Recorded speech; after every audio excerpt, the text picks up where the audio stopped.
Legends, we're here for another edition of the Buy, Risk It, Hold and Sell. To kick things off, we're going to go through Scoop's team and then we're going to go have a look at some of the rankings and then go through all of those players there. Welcome, Scoop. Here's that beautiful team of yours. Had a pretty solid week, right? Was it just over 780? Yeah, 782. A pretty solid week. I think I really helped with the bird upgrade from Cheese. That netted me about 40 points, which pushed me up to a pretty good score last week. Like everybody else, there's a couple of guys who I'm scratching my head wondering which ones to move on and which ones to keep. Tamara Martin, maybe Talawa on my chopping blocks, but I've just got to decide which wing cheapy fullbacks to bring in and things like that.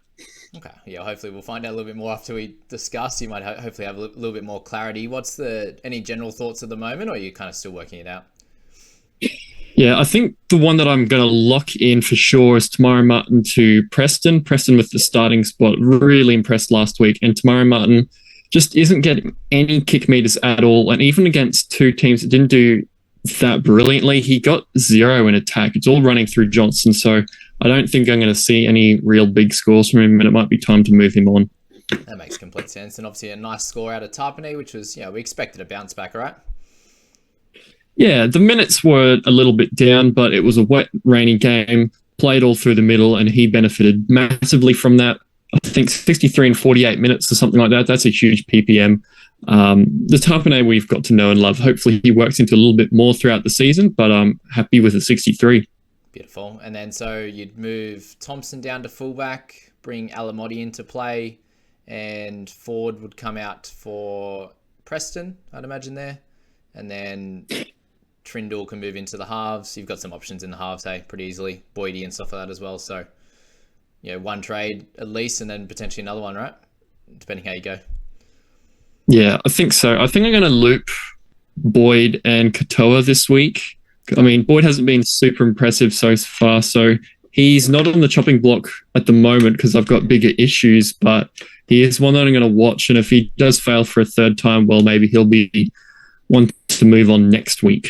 Beautiful. Okay, well, yeah, you're sitting at a 5,300 overall rank. That can change really quickly, and you only used the one trade last week as well, so very good news for the Scoop squad at the moment. Let's go into our overall league here, and 1,600 people in there, which is really cool. But let's go through a couple of the top teams here. We've got total points there of 1786 and 1766 for our top two. So we're going to look at them, and our first one, Jules, is ranked overall at the number 20, which is really cool. So this is a good way to see what other teams are looking like, guys, and how you could potentially get up to this stage. Very strangely had Munster as vice captain, did not play, so it shows that some of these top teams, guys, aren't all over it, that's for sure. And obviously a really nice interchange here with Moses and Hughes. So to have Hughes, Moses, Munster and Brown is a pretty crazy team, right? Yeah, well, just looking at it, the whole squad seems to be almost made up of Storm and Para players. So I'm wondering if they were sort of that week one chasing that early ranks, and somehow it's kept paying off for them over the course of 2 weeks. Absolutely incredible, right? The shows all of us that put all the effort in, it can, the first few weeks can come out the opposite way. And most of the time it doesn't. This is a very strange year when a lot of really good players for NRL fantasy are having absolute shocker, and all of these type of teams are coming up the ranks. So with 27 rounds, guys, I suggest that you shouldn't really be stressing too much about your team. You'd obviously want to go better, but guys like, Lockie, if you're sitting at 5,000th overall, you're not a long way behind, and it's very easy to catch up to those type of teams. But our second one here in Sal, who's obviously a Cowboys fan, beautiful, 43 overall rank, looks a much more balanced side, right? Yeah, I quite like this side. Fantastic bring in Tohu Harris after a ripping week one. He's got Hop Goodine, he's got Reid Marnie, Tom Gilbert had a good game, Joseph Suwali with the bounce back. It's been a very interesting, because a lot of us faded the centres, the more expensive centres, and went for absolute basement, but they're still quite highly owned, guys like Suwali and Hammer. So some people still paying off with that. I'm very surprised that he managed to get over 900 with Scotty Drinkwater. Absolute great stuff, with a little bit different with guys like Johnson in there as well. Yeah, and Ponga with the 0 as well. So it just shows that you can still have a couple of bad scores in your team, and you get those high 50s, 60s in there. and consistency from the other guys in your team, and you'll be fine. So that's a couple of top teams, right, guys? And they're just under 1,800 in total points. So a little bit under that 900 average, which for a lot of us is a long way away.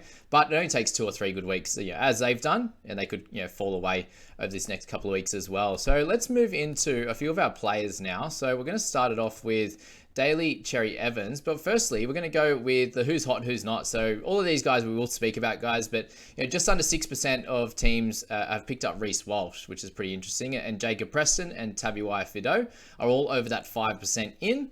And then the who's not, we've got Smithy neg 17%, which is going to make a lot of sense. We'll briefly touch on him. Cleary at neg 9%. What's your initial thoughts on that? Yeah, I think that's a little bit too reactionary. I mean, usually Cleary cleans up in the last few minutes of a game. So like the last half or even the last 20 minutes, he'll come through when Penrith come over the top of teams. Yeah. But he had that ankle injury, remember? And so he really was a bit limited in anything he could do other than just bomb the ball down the field. I don't think he had a single tackle break, and his goals have been down. So once he gets tackle breaks and Penrith start to do a little bit better, they looked better this week than round one. Those points will come back. He'll be fine. Yeah, I agree. I think he'll be okay. He's probably going to stay in my side this week. Ponga, neg 4, he should be much more of a negative than what Cleary is, Tommy Talau and the like there. So we're going to cover most of these guys across this video. So let's jump into it now. As I said, we'll start with DCE, and he obviously had a cracker in that first game, guys, 93. And you look at the bulk of his scores in 2022, especially at the start of the year when they were doing much better than at the end. He was someone that came into the year a little bit underpriced, right, with how bad their last 7 games were. So what are your thoughts on him, Scoop?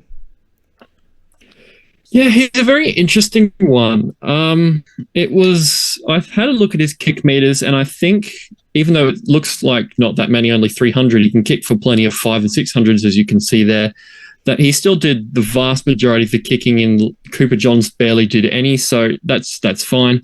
To be honest, for 3 tries and the other stats he can put up, I was a little bit surprised he only got to 93. But I mean, it just shows you what he can do if Manly are on, and they did look really good. So after a week off, they'll be very fresh and ready to tackle Para. And I like DC as an option. I just don't know whether it's probably what a lot of people are thinking in a good sideways trade from Cleary. I mean, the 20K difference, and do you really think that DC is going to outscore him before Origin? That's the big question mark, because you look at Cleary, he's obviously lost a fair bit of cash for us already. He's priced now around that sort of low 60s. So is he going to do worse than that? Obviously he's got a higher break even, but if you can hold him now, if you manage to hold him this week, you then have an absolute superstar coming back into your team for round 4. So that's something to think about with DCE for sure. Someone who we're all super excited about is Tohu Harris, and if you picked him up, you're absolutely loving life. Just one thing I wanted to say, guys, he has not hit over 50 tackles, which he's done these first 2 games since round 14 of 2021. So that's a stat for you. Wow, 2021 and 2020, Tohu Harris is back with the huge work rate. 2nd year back from ACL. We looked at him in the preseason and thought he would definitely benefit, but I don't think either of us were expecting him to just go straight back into 80 minutes. Yeah. But even last year, he had close to those 80-minute games, right? What is he, 31? But fantastic job. Yeah. The only knock I would have against Tohu at all is that in those first couple of games, there have been a few injuries, Ford got knocked out pretty much straight away, and Tavango isn't back and things like that. But I still think, based on how much he's done, he's still going to do really big minutes anyway. Even if it's not 80, it could be 70 plus, and he'll still score you that 60 average. Yeah, I think he's fine, guys. Just as we said last week, don't pull apart your team to grab him. If you've got other issues, halves, hooker, fullback, centre is a bit of a strange one at the moment, then deal with that first. And Toho is still going to be there. He might be a little bit more expensive, but he'll be there as a guy that you'll probably want for the entirety of the year by the time you pick him up at some point. Reece Walsh, he came out and absolutely played like a superstar on the weekend. The 54 in that first game, what do you think of that with how well he actually played? It's really tough, because he looked very good, and he's got stats across the board. He's got 3 line assists. Just that's, even though it's only about 6 fantasy points, that just shows you how involved he was in the game. A try assist, a try, plenty of run meters, a little bit of kicking, not much, but a little bit. He just had stats across the board. I am worried that he might not repeat that at all the time with Reynolds in the team. But I mean, the draw gets softer from now on, and the Broncos have won those first two tough opening matches. So who's to say that Walsh might not keep that up or potentially even go crazier over the next 4 or 5 weeks? For sure, yeah. Dragons, Dolphins, Tigers, Canberra, Titans again. So, yeah, really nice run of games there. If you're looking at Drinkwater straight to him, I think that's a great trade, guys. If there's other guys you need to move on, they're in that 400s mark, and you need to bolster that wing fullback position a little bit, then he's going to be a great selection. The next guy we'll speak about is Hamiso Tabuai-Fidow. I spoke about him as not being the best option in the preseason, and boy, he's changed that with the Dolphins playing great and him running the ball a lot more and being involved. What are your thoughts on him going forward? Yeah, I think he's made us look a little bit silly, hey, because we were worried about his involvement. Like at the Cowboys, he scored a 50 with a try and did super well. Then he'd score like 8 in 80 minutes. But he's been super involved, plenty of tries. He's running the team. I think he leads the Dally M count at the moment, and 2 back-to-back 50s. His price has got up a little bit now, so you've really got to consider him as that 40-plus keeper in order to bring him in as the sort of cash cow, because 600K is sort of around that low 40s mark. But, I mean, with his duel, I don't think you can go wrong if you pick him up this week. Yeah, you've got Knights this week, which is going to be a good one. And then the Broncos, the one I'm worried about. I could see a smaller score for him if they don't play super well, but that's also, the Battle of Brisbane. I think, they'll all get up for that as well. So there's so many games right now. It's like, they can sneakily win this Knights one, be 3-0, and then have the Battle of Brisbane, which is going to be fun. So I don't see any issues in picking him up. Again, that's straight swap. Whether you go for Hammer at that slightly cheaper price and use that cash elsewhere to upgrade someone else, that could be the way over Walshy. I can see Walshy being more consistent than the Hammer, but you do get that dual position. So both are great options, guys. Get them in your side if you like. Preston, the man of the hour that you're talking about, I'm very thankful that I started the year with him. And he got a nice big price rise of 55K this week. One of my only great selections to go forward starting the year. But talk us a little bit about Preston and what you want to see from him going forward. Yeah, what a turnaround by the Doggies. I mean, Week 1, they had New Brown start at lock, and Preston came off the interchange and did well. He didn't score as well as we hoped in about those 50 minutes, but the Bulldogs, absolute huge turnaround. They belted the Storm and last week, played nearly the full 80, moving between lock and second row with Faitala Mariner. I can't see anything wrong with him, because if he's going to be in that rotation, and when TPJ comes back, he's going to be in the prop rotation, I don't think there's a lot that can hurt him. So, I mean, all aboard the Preston train, he's probably the best pickup of the week. Yeah, definitely. So it's probably pick up him if you, for your first trade, and then your second trade probably, fix up one of those spots. If you aren't able to field a 17, then you might have to leave him out. Like if you, obviously edge, we're all pretty full of edges. So if you need to get a hooker and a wing fullback, or a center and a wing fullback, something like that, you may have to leave him out, but do try and get him in. I think he's going to be very solid. Obviously has the opportunity to score a try and get 60, but then the majority of games you'd expect somewhere in the 30s for him. Jack Bird, the man of the hour that you brought in, he's got the center and the edge duel, which is great.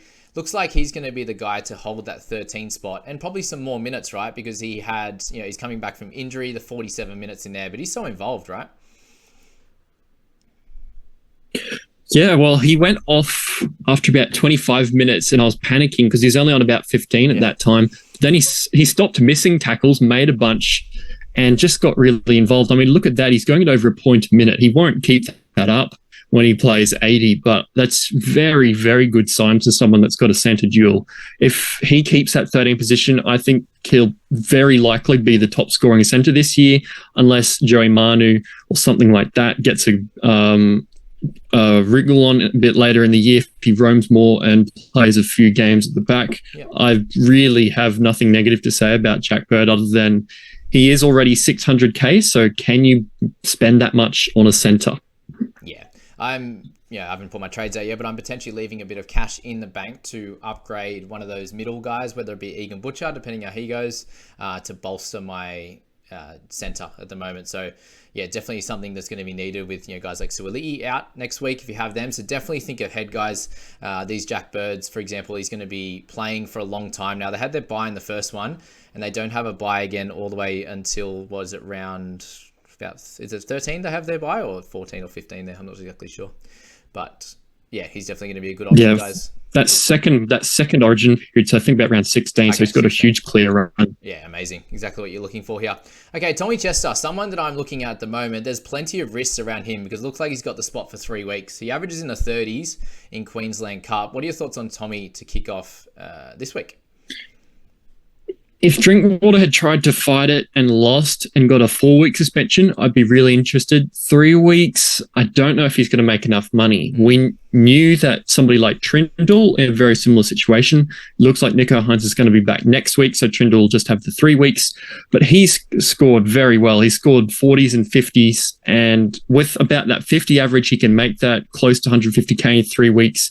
And with Chester having pretty much guaranteed those 3 weeks maximum, he really needs to absolutely explode in order to be a good guaranteed cash cow. Yeah. The only way I think he can get that he doesn't is if he gets that 14 roll from Granville afterwards and potentially levels out his price rise with a low break even.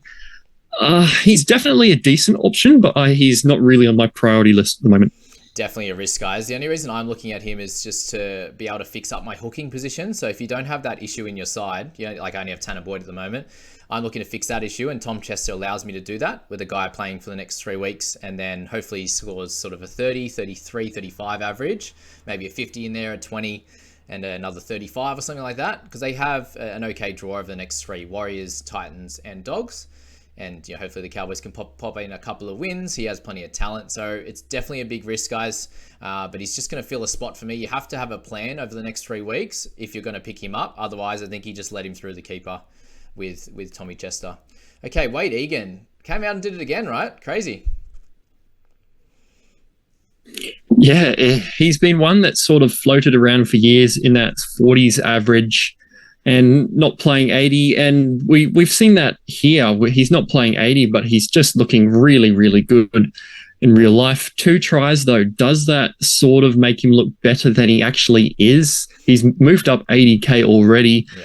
And I'm very wary of paying 650k for someone who's never really done that before. So I think he's an option. He'll make a little bit of money, but yeah, there's a little bit of a worry with Eags there for sure. If he keeps up the try scoring and the assisting there, the tackle numbers are pretty good. And he did get a couple of, he got a HIA, he got a few knocks, which sort of missed him a few of those minutes. But they do have guys like Jazz Tavanga to come back. They could take a few out of him. I think he's definitely a risk, guys. And look, probably going up to someone like Reed Mahoney would be a little bit of a better option. Who's our next guy to talk about in the list? He's up to 712k now. Price just under that. I think it's about 49.5 now. With a slightly lower break even. A good start to his career at the Dogs. So what are your thoughts? Yeah, fantastic stuff. Round 1, you can see that he did a lot of tackling, and that came down a little bit in round 2, but he got more involved. He had a try assist and a couple of offloads, and importantly, over 100 kick meters. We thought he might take a couple, but that's probably a big reason why Burton's not doing as well as some had hoped, because Reed Mahoney's taking a bit off him. So his floor looks very, very good at the moment. And if he's got 5 missed tackles and still scores 54, I really like Reed Mahoney at 700k or so. Beautiful. Yeah, I think he's going to be fairly consistent this year. I'm going to take off I'm super annoyed with Reedy, and I think he's a good option, guys. You can pick him up. Should be able to average somewhere in the 50s. So he's probably hasn't got too much to go price wise, but he's someone that plays all the way to 13. Should be pretty safe to score you pretty well there. Reece Robson is a guy that I'm looking at this week. It's either save a bit of cash with Robson or go to Harry Grant. Obviously coming off a bit of a poor score, the 42. We haven't seen him do that in 80 minutes ever really, that 42. He's had some 40s, low 40s in sort of 60 minutes, but yeah, that 42, he did get held up over the line as well, so every chance that could have been in the 60s as well. What are your thoughts on Reece?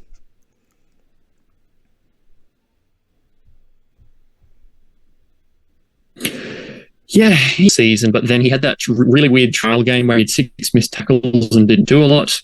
That scared me off him, and I was kicking myself in round 1. Last week, he kept up the high tackle rate, which is really good, but he didn't quite get what we were looking for. The Broncos did a good job and beat Cowboys. Cowboys are a good side, though, so that could come back. He could get those tries darting over the line. He loves to do that. He is one of those hooking types that has a good try-scoring rate. I think potentially he's quite a good option to bring in your side. Definitely. Awesome. So we move on to Tyrell Sloan. He had a really good game in round one. So happy to see him play well. Coming up against a few tougher opponents the next few weeks, though, Broncos and the Sharks. Is he a little bit of a trap, or like you think he'll still play all right against the better teams? Yeah, he's the one I'm pondering this week, bringing him in for someone like Talau. I'm not dead sure on what I'm going to do. It might be a kickoff decision because we have seen him score those high 30s, low 40s with a try and a couple of line breaks involvements and things like that before going back to like a 15 next week when he doesn't get those. He looked good on the weekend, but how good were the Titans making him look? So, yeah, one that I'm probably going to be very 50-50 on all the way up until kickoff. Yeah, you're actually thinking about him. Very interesting. I like that for sure, but yeah, I'm definitely worried about him against the Broncos this week. I think that they'll beat the Dragons. I don't think it'll be a smashing or anything like that, but he obviously has a bunch of errors in him, and I'm just, so really happy to see him come out and start really well. We're going to speak about Mitch Moses next, obviously one of your Para boys, and he had a terrific game too. The big thing with him was that I'm really excited for him not being that sort of that bully this week, the flat track this year, the flat track bully, the 53 against the Storm, 77 against the Sharks, a couple of strong teams. They obviously have a bunch of strong ones to go before a nicer run against some lower teams. But what are your thoughts on him? He had the 797 kick meters in round one, 402 in this one with all the attacking stats. Yeah, after 2 good weeks in a row, I'm starting to think that the reason he's scoring well is because the weapons are gone, because Reid Marnie's not there, because Lane's not there, Maddo's out. I think he's having to do more himself, which might be good for his overall average this year. It just is a little bit sad from a planning point of view because we were hoping he might drop a little bit of cash and then pick him up for the easier weeks. But if he's going well now, maybe he goes even better. Maybe goes sort of a 60-plus average up until Origin when their run gets easier. So probably not one of my first bring-ins, but if you want to go for him, I don't see a reason not to.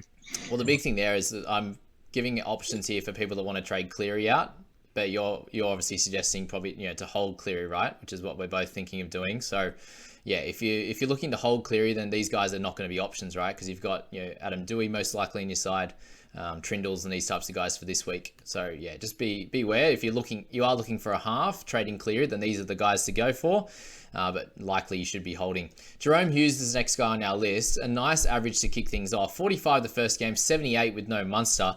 Would we be expecting sort of 60 plus scores from Hughes without Munster there at the moment? I think you'd probably expect good scores. I don't know if it'd be 60 plus, but it would definitely be better. He's running the show more with Munster out.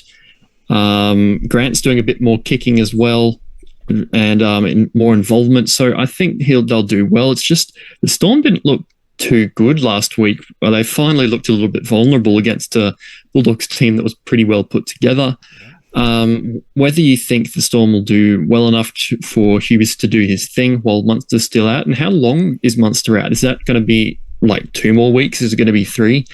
He's probably an option to trade Cleary for, but maybe not a really good long-term option because you'll want to upgrade him again at some point.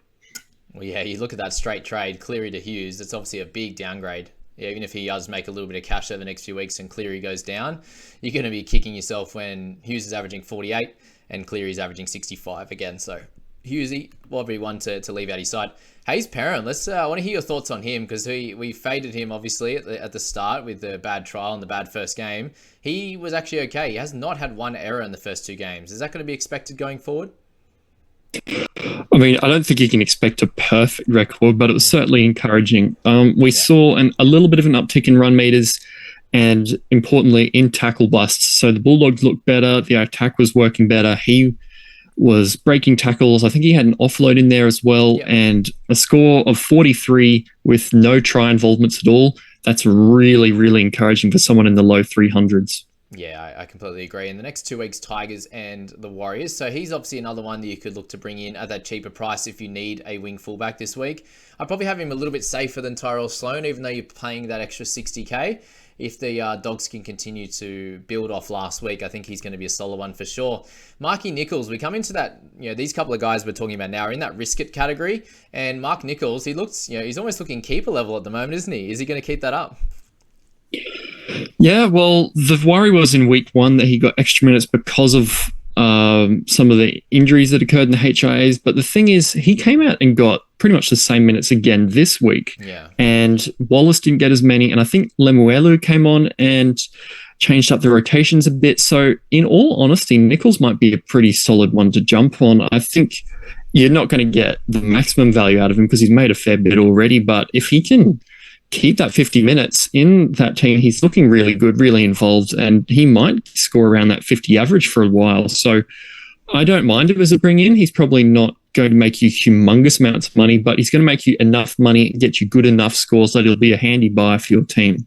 Yeah, he seems to be that guy that if there is injuries, like Lemuelu had a head injury, so he didn't play as many minutes. Wallace, same thing, a small injury with him as well. So yeah, Nicholls is that guy that will get extra minutes. So you could probably expect 40, 45 minutes if everything goes well, and probably another 100k in price rises and probably scorings of 40 to 45 over the next, sort of period there. Is that worth it in your side? I'd probably definitely be going for Preston or something like that over him, but that's that. Let's talk about Lemuelu now. So they still haven't updated him. He's got 2 names in footy statistics, so I absolutely love this site, but that's the only thing that they've got wrong so far. But this has got the correct scores in there. The 7 in 20 minutes. So we warned people that he had an absolute perfect game last week. Very unfortunate. You still would have got about that 40 minutes, right? Do you see him, now that he's been named, are you just holding him? If you brought him in, I think you do have to hold. He's going to come off the bench and play solid minutes. He's not going to be absolutely spectacular. I think he played more and did more in round 1 than you'd expect him to do usually. Yeah. But if you've got him in your side, I don't think you'd be too worried. Yeah, awesome. Tanner Boyd now is one of those guys. Are you looking to hold him or sell him over the next now and then before his buy or at his buy? In a normal week, he would be a sell. But the thing is, last week was a nightmare. And he's so far down the list that I probably can't sell him, especially with Cleary out. I'll be wanting him as one of my halves, or at least one of the ones I want to loop for my halves. So probably one to move on next week if he fails for the 3rd time in a row.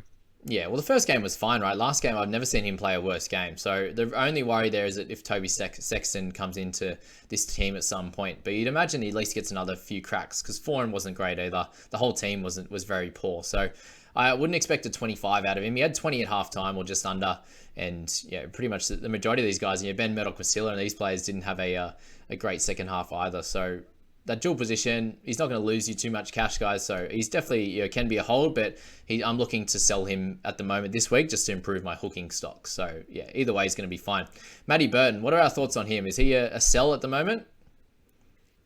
I think he's getting closer and closer to a sell. The argument is that he's lost so much that he can't go too much lower. But I mean, we saw that Kyle Flanagan was doing a little bit and Reid Mahoney is doing a fair bit. So taking away from the dominance that Burton was showing last year when the Dogs team was pretty poor, he was doing all of the kicking, all of the playmaking, and this year he's not as reliant on it. So I think if you can do a straight swap to somebody around that price, say a Jack Bird or maybe even who knows, like a Sean Johnson or a Walker or something, maybe, but he's very, very tough to know what to do with.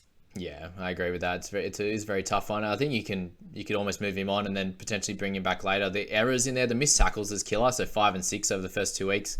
He would have that at times last year, but for them to win without him doing a lot shows that they've got more weapons across the park, which is a little bit frustrating. So let's talk about Sean Johnson while we're here now at 606. Obviously a fairly low break even after that awesome score last week. He looks much better, doesn't he? And well done to those that picked him up from the start. The Warriors have been pretty solid and come up again. Had 2 fairly close games. They got the Cowboys, the Dogs, and the Sharkies the next 3 weeks. Do we expect him to hit about that 50 average going forward? Yeah, I think you can expect that from him, especially after he came out and got that 69 last week. We were hoping that he would have a very good base with more kick meters, and he got 528 last week. Tamara Martin didn't even get 10. It's all going through him. So a couple of goals, a try assist and a line break, 20 tackles and heaps of kick meters. That's a strong base. And if you can get a couple of involvements every week or so, well, 50 average looks pretty easy for him. Yeah, so 606, he's got about 100k to make if he can do that. So, and you get someone that's going to be consistently averaging 50 and not worried about a buy in round 13 either. So definitely a solid bring in, and well done again to those that picked him up. Egan Butcher at 546, he's a clear hold this week, right? With all the issues as well. Yeah, I mean, he's not making any money after that first week, but 44 all in base. He hasn't had the chance to attack yet. We know that Cleary did well with Angus at the back end of last year, and hopefully the Roosters can get a little bit better and those combinations can start flowing. They often start slow and then they rev up towards Origin. So I'd expect Egan Butcher to sort of do that as well. 44 is something, I mean, why would you sell after somebody scored a 44, really, unless they're a Nathan Cleary? It's not even a discussion. So, yeah, plenty of other issues to address. Yeah, there's still plenty of people mentioning his name, so I want to throw him in. But yeah, 44 is still way above his price, and at least give him a crack this week. And if he fails, if he gets a 30 or something again, then you could look to trade him out and use that cash. But Nathan Cleary now is, we've spoke about him in a little bit of length. It's just a clear hold, guys, with all of these scores that you've got in his bank in 22, 21, 20. 37 is really the lowest we've seen in a long time, apart from his send-off. Yeah, I think so. I mean, he's still getting his 20 tackles a game. He's still getting his big kick meters. All that's really missing is Penrith itself. So the Panthers started off a little bit slow. Last year, Cleary was kicking 4 or 5 goals a game, a couple of try assists and tackle breaks and things. And those will definitely come back when the Panthers click a little bit more. If Sonny Luke gets some more game time and the Panthers get a roll on, he'll definitely go up from those 1 and 2 goals a game he got in the first 2 weeks. And then he's just back to normal. So, I mean, there's no real reason to sell him, to be honest, unless you're desperately afraid he'll average sub 60 for the year. Yeah, I don't think it's going to happen. And no tries, limited goals, big missed tackles, errors, all of that comes into this, and I think that he's just fine to hold. That week off for him and the Panthers is going to be great for them to work on those combinations. Him get rested with that ankle. It sounds like it's fine. We haven't heard any news from him or Luai, so they sound fine. Okay, let's talk about Tamari Martin. You've got him in your side. You're looking to move him on. We expected sort of mid-20s from him, right? Expecting that going forward, and you can move him on if you have enough cover. Yeah, he was one that we were sort of hoping would get a couple of points from kick meters and like a couple of points from attacking involvement. But he's got absolutely 0 of those in 2 weeks. 5 kick meters and 8 kick meters, that's no points. And I mean, a base in the low 20s is only good if he's going to have something on top of that. So to be honest, he's just not going to make you that money. He's not going to give you that mid 30-ish to mid 30s average to make that cash. It's going to be slow and not do really anything. So I think looking for a better cash generating opportunity is a good option this week. Perfect, thanks, Locke. Okay, Ruben Cotter, another guy that some people have mentioned with him, obviously after his 41 last week. Did speak about in the preseason he wants to work up close to 80 minutes in certain games. It's been so hot in Queensland, obviously. They play against the Warriors this week, the Titans, the Dogs, and the Dolphins over the next bunch. Potentially some tackle breaks and attacking stats in this one. He had 6 missed tackles last game. Is that going to happen again? No, I don't think so. I barely even remember him missing more than like 2, really. So okay. I think, like the Cleary game, that's probably his low point before he bounces back to 50s and the odd 60 plus. Yeah, and those minutes are some of the lowest he'll get in that position as well. So hold on strong with Cotter. Brandon Smith, clear sell this week, right? Yeah, ribs, as we learnt last year in excruciating detail, absolutely destroy fantasy work rate. So Haas dropped from 900k to 600k. Frizzell lost a fair bit. 2 weeks in a row where Brandon Smith's had rib issues, that just spells very, very limited output in the next month or so until he can get them right. He's a big sell. Yeah, with the buy in round 4 as well. Okay, Jackson Ford, is he going to be a clear hold this week at 353k? not playing, obviously, with a concussion. Him and Charnze Nicoll-Klokstad, we'll speak about both of them. Are they both holds this week for you? Ford more so. We know what Ford can do. He's been said to be the fittest bloke at the club, and he scored 40s when he wasn't injured in round one. So I think there's no reason to sell him compared to somebody who scored low like a Talau, who wasn't doing that well even before he went off, or Charnze Nicoll-Klokstad had a big drop after a good game week one. Yep. And with that Warriors tough draw, it will hurt him as an attacking player more than it'll hurt Ford, who just tackles and is a forward. Yeah, beautiful. And his break even in the mid-30s. Yes, it'll take him a few extra weeks to start making cash, but I think he will be someone that can still get to about that 500k mark. So money to be made, dual position. I think there's way more players that we need to look at selling this week than him, I think. Isaac Thompson, so obviously came off a pretty bad game. Thankfully gets another chance this week, coming up against Roosters, Manly and Melbourne in the next few weeks. I definitely think the games can get a little bit easier for him and maybe an attacking opportunity. Yeah, with what we saw last week is Nathan Cleary, absolute kicking masterclass, caused him all sorts of headaches with those spiral bombs of doom. 4 errors. You're going to expect a couple of dropped balls from outside backs, but that was definitely more than he will usually get. Against the Rabbitohs usually do quite well against the Roosters, and the Roosters haven't had a red-hot start. Maybe this is the week that he gets to try and scores 40 points. Yeah, definitely. And we'll finish off with the last one, and that's Scotty Drinkwater. Just a clear sell with his 3 weeks off. It just was not his year, unfortunately, with how well he went last year, the tries, the involvements, the good run meters, the try assists, everything involved. Just didn't look as interested and needs to go out of our sides. We'll sign it off with Drinky gone. Any last thoughts on the week, Locke? A little bit of wisdom from Mr. Lockie Smith, I reckon, to finish. The wisdom is pretty much don't panic. You'll probably be making 2 trades this week, but even if you've got 3 or 4 guys out, it's not panic stations. A lot of them will be back next week, with Tommy Talau and Ford being back from concussion and things like that, most likely. So even though this week was an absolute shocker, expect a better week to come this week. Amazing. Thanks for that, mate. And good luck with everyone with their trades this week. As we said, most likely making a couple. I wish you all the best of luck, and it'll be a much better round 3, and hopefully we can make some ground on that team that has Storm and Eels players solely. So good luck all. Have a good one.